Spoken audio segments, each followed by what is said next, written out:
አሰላሙ አለይኩም ወራህመቱላሂ ወበረካቱሁ። የልጅ አህመድ ዩቲዩብ ቻናል ተከታዮች ሰላም ናችሁ? አለን አልሐምዱሊላህ። እናንተ ደህና ናችሁ? ዛሬ ይዤላችሁ የመጣሁት ቪዲዮ ማስጎብኘት ወይም በሽያጭ አይደለም ማለት ነው። ዛሬ ደግሞ የተሰማኝን ሶሻል ሚዲያው ላይ የማየውን ነገር እንዴት ዝብት ለእናንተ ያው መልእክት ለማስተላለፍ ነው። እህቶቼ ወንድሞቼ ምን ይመስላችኋል? አሁን ያለንበት ሰዓት በጣም የከፋ ደረጃ ላይ ደርሰናል ማለት ነው። በሰሞኑም ይሁን ቀደም ብለን የምንሰማው ነገር አለ ሶሻል ሚዲያው ላይ በጣም የሚደብር። እሱ ምንድነው? የራቁት ቪዲዮ ከሰው ላይ በቀጥታም ይሁን ቀጥታ ባልሆነ አግባብ በመያዝ ሰዎችን ገንዘብ መጠየቅ እንዲሁም ያንን ሰው ማዋረድ፣ ይሄ የሚሆንበት ሰዓት ላይ ደርሰናል። እና እህቶቼ ወንድሞቼ ከእንደዚህ አይነት ድርጊት ብትቆጠቡ፣ ፈጣሪያችሁን ብትፈሩ ብዬ የግል ሀሳቤን አስተላልፋለሁ። ይሄ እንግዲህ ምንድነው? ቪዲዮ የብልግና ቪዲዮ ማለት ነው። አንድ ሰው ህይወት ሊኖረው ይችላል። ህይወቱን ግን በአግባቡ ነው እንትን ማለት ያለበት። በጥንቃቄ ነው መኖር ያለበት። አሁን ምንድን ፋሽን መጥቷል። የፍቅር ግንኙነትም እንትን ለማለት ይሁን ለትዳር በሚል ስበብ ወሬ ይጀመራል እና አብዛኛው ሰው እውነት ይመስለዋል፣ ግን ከእውነት የራቀ ነው። እንዲያው በፈጠራችሁ በምንም አግባብ ይሁን በምን ያልተፈቀደ ነገር አታድርጉ። ራቁት ቪዲዮ እየቀረጻችሁ አትስጡ። ይሄ እናንተን ራሱን የሚያስጠቃችሁ ነው። ይሄ በወንዶች ላይ የሚከሰት ሳይሆን በአብዛኛው በሴቶች ላይ የሚከሰት ነው። ሰው ጥሩ መስሎ ያማልላችኋል። የተለያዩ የቃላት ጋጋቴ፣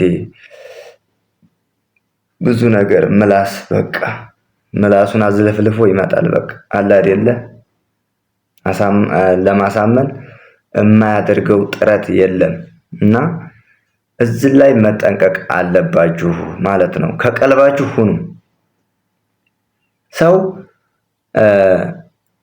ይሳሳታል፣ ግን እንደዚህ አይነት ስህተት ሲኖር ግን በጣም ነው የሚደብረው።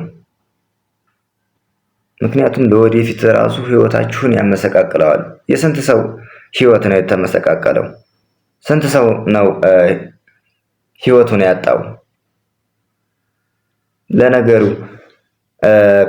ከአንድ ሰው ትምህርትስ መውሰድ አይቻልም እንዴ? ስንት ሰው ነው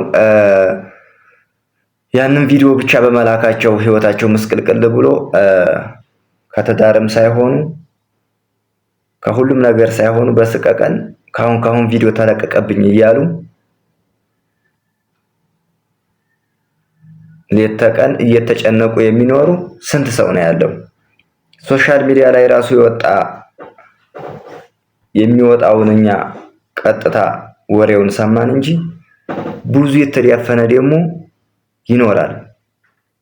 ገንዘብ እየላከች የምትኖር ሴት ትኖራለች። ይቺ ሴት ደግሞ ከየትም የመጣች ሳትሆን እህታችን ናት። ለአንተ ባትሆን ለአንድ እህቱ ናት። ለአንተ ለአንደኛው ባይሆን ለአንዱ ናት። እና ማንም ሰው ደግሞ እህቱ ላይ ማድረግ የማይፈልገውን ነገር ሌላ ሴት ላይ አያድርግ። ለዚች ለኮንትራት ኑሮ ስንት ነገር እንሰራለን፣ ግን ዋጋ እንከፍልበታለን። በኋላ በጣም ዋጋ እንከፍልበታለን። እና እህቶች ብትጠነቀቁ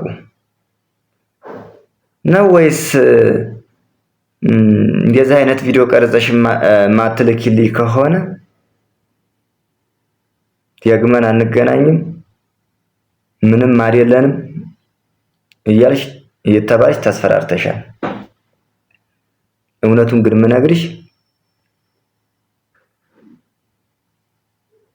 ሰው የትዳር አጋሩን ለማግኘት ሊለፋ ይችላል፣ ሊጥር ይችላል። ግን እንዲህ አይነት ብልግና የሆነ ነገር ላኩልኝ ሲባል ግን አውቶማቲካሊ ያንን ሰው ብሎክ ነው ማድረግ ያለብሽ። ምንም የሚጠቅም ሰው ስላልሆነ ማለት ነው። ምንም የሚጠቅም ሰው ስላልሆነ እንዴ ሰው በገዛ ችግሩ በገዛ ጊዜ ሰጥቶ ህይወቱ መሰቃቅሎ ይኖራል። በጣም ነው የሚደብረው። በጣም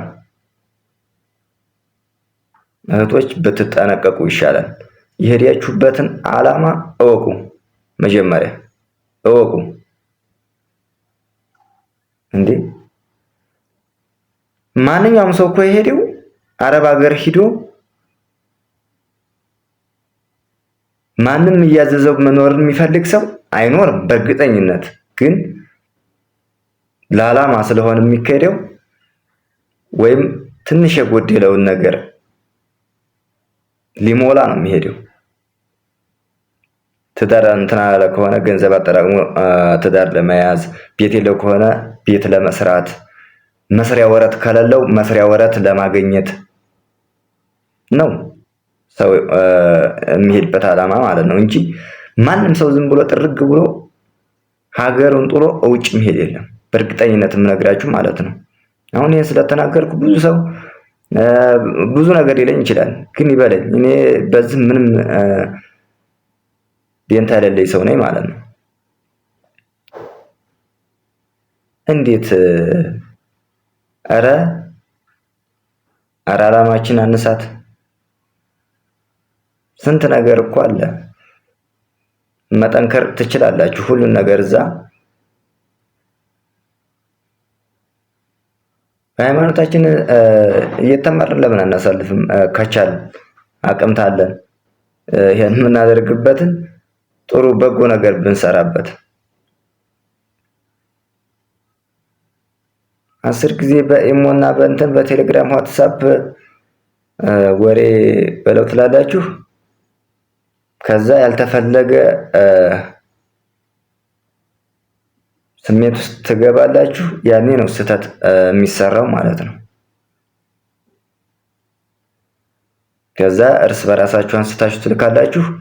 መቼም የማትወጡበት ችግር ውስጥ ዝፍቅ ብላችሁ ቁጭ። ከዛ በሚሊዮን ይሄን ያህል ብር ማከፍል ከሆነ ሶሻል ሚዲያ ላይ ለቀዋለሁ እየተባለ የምትሰሩትን እዚህ ወይ ቤተሰብ የምረድበትን ገንዘብ ለማንም ለማታውቁት አንድ ሰሞን ክንፍላላችሁለት፣ ግን እናንተን ዙሮ እንደ ጦር የሚወጋችሁ እንደዚህ አይነት ሰው ስታሽቃብጡ ትኖራላችሁ ማለት ነው። ለምን ሲባል ጉዲ እንዳይወጣ ሲባል እና እህቶች እንዲያው መጠንቀቅ አለባችሁ። በቃ ከአንዱ ሰው ተሞክሮ ውሰዱ። ያቺ ሰው እንደዛ ስትባል አንዷ በእናንተ እንደሚመጣ አታውቁም እንዴ? እኔ ልንገራችሁ፣ ለእንደዚች አይነት ሴት መቼም ቢሆን አላዝንም። ስንት ሰው ነው ህይወቱ የጠፋው? እንደዚህ ተለቀቀ ቪዲዮ እንደዚህ ተደረገብን ብሎ ህይወቱን ያጠፋ ሰው የለም። ለምን ህይወታችሁ ተመሰቃቅላላችሁ? እናንተም እንደዛ መሆን ነው የምትፈልጉት? እኔ የሄዳችሁበት ዓላማ ይሄ አይደለም ብዬ አስባለሁ። እረፉ፣ በእውነት እረፉ። እንዴ ይህ እንደዚህ አይነት ሴት መቼም እንኳን አይደለም ሶሻል ሚዲያ ወጣ ያለ ብታለቅስ አይደለም ሌላም ነገር ብትሆን አላዝንም። ለምን አውቃ ለሰጠችው ነው እያልኩ ያለሁት። አውቃ በገዛ እጇ ቀርጻ ለሰጠችው መቼም ለዚች አላዝንም።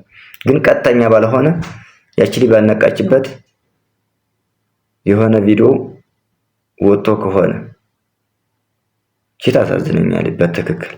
ምክንያቱም የተሰራባት ሴራ ስላለ ማለት ነው። አትመኑ።